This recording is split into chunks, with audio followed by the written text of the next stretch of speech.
Želite li da vam mailovi od nekog pošiljatelja stalno budu pri ruci? Značajka Multiple Inboxes ili viša mapa s pristiglom poštom mogla bi vam pomoći. S lijeve strane imam strukturu oznaka za moju tvrtku.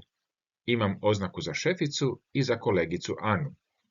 I mailove za jednu i drugu.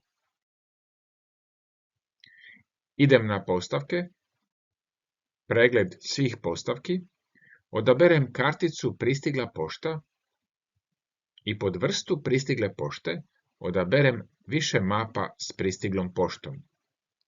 Vjerojatno ćete imati jedan ili dva predefinirana odjeljka. Kliknite na spremi promjene.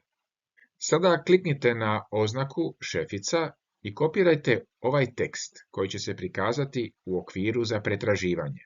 Vratite se na pristigla pošta u postavkama i zalijepite tekst u prvi odjeljak. Promijenite naziv odjeljka i kliknite spremi promjene.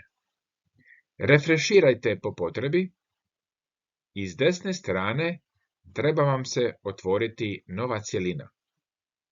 Kad kliknemo na šefica, dobit ćemo sve mailove koji su povezani s oznakom šefica. Sad isto napravimo i za oznaku Ana.